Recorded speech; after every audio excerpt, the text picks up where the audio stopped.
both sides are kind of getting frustrated, but I know us players are holding our grounds. How our negotiation, all that, how that's going, it's like we're the laughing stock of sports right now. I don't think that that's true, though, because you guys are in this point because things are so different than they have been. Anytime you're in a position of leadership, yes, but just like in a position to influence and empower other people, for some reason, our league doesn't do that. Everyone wants to be the star. Our commissioner right now, even though we're not agreeing on negotiations or barely even talking at all, like she could still go on other social media platforms and like be like, hey, I believe in our product. I love our product, because that gives off a different feel than just not saying anything and acting like we don't exist. Finally, a WNBA player who is willing to tell the truth.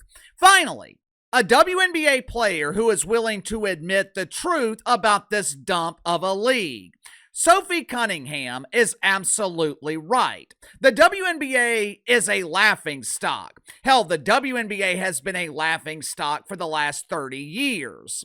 These negotiations for a new collective bargaining agreement, where WNBA players are making unreasonable demands, that is not the reason this dump is a laughingstock.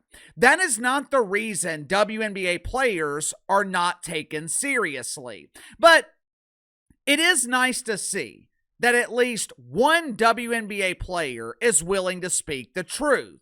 But this admission of embarrassment from the lovely Sophie Cunningham, that to me is not the real story here.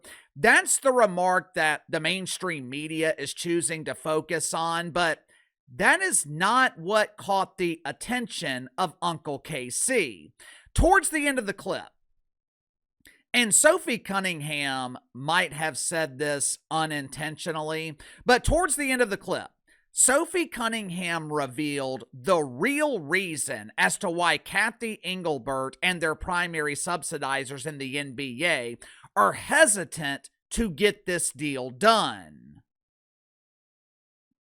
Make sure to like and subscribe. You can follow me on Twitter at KC_BTL84. Link to the main channels in the description below. Towards the end of the clip, Sophie Cunningham questioned why the diva of Dump Divas, Kat Engelbert, is exercising her right to remain silent.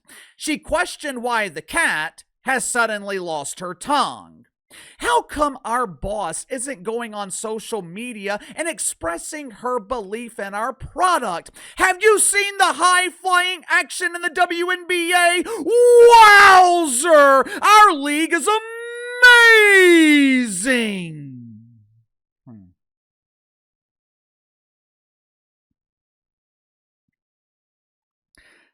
Like I told you guys last year when negotiations started, unknown WNBA players who mistakenly believe they are stars, unknown players who don't have the ability to draw flies to a fresh turd. They're going to point to television ratings. They're going to highlight attendance going from nothing to almost nothing, and they're going to use that as leverage, along with Unrivaled, to demand exorbitant salaries that they have no logical way of justifying. It's the perfect polished turd, because on the surface, you can make the case that the WNBA is growing. On the surface, it looks like the WNBA is a huge success. For the first time ever, the WNBA was in the mainstream. For the first time ever, millions of people were watching pretend basketball. The league is expanding, prematurely, in my opinion, but either way, the WNBA is expanding. Yet somehow, the league still managed to lose $50 million in 2024. WNBA players are claiming those are just temporary losses. The league received hundreds of millions of dollars in expansion fees. In a couple of years, we could receive a new TV deal worth billions. Our league is growing. We want our fair share.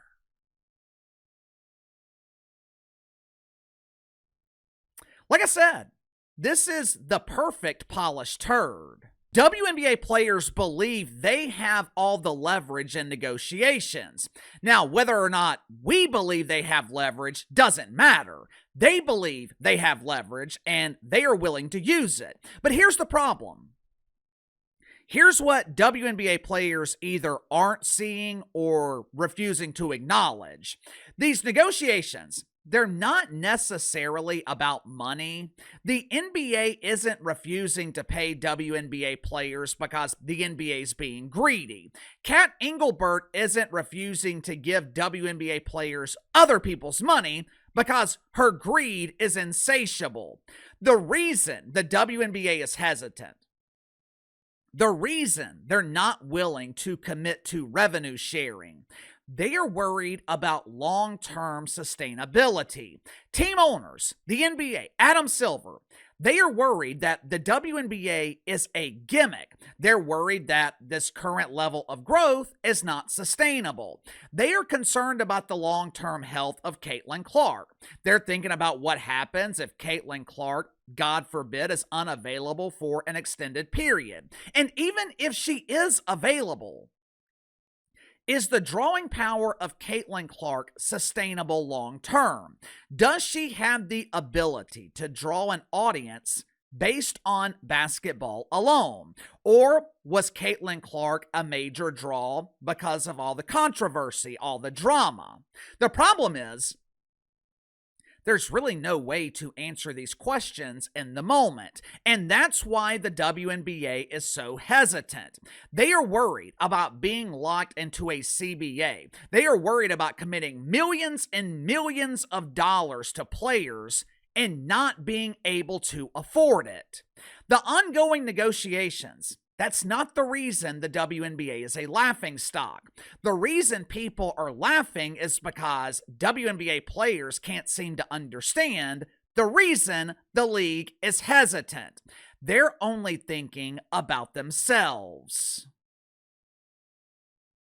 Sound off in the comments below. I'll see you guys later on the main channel.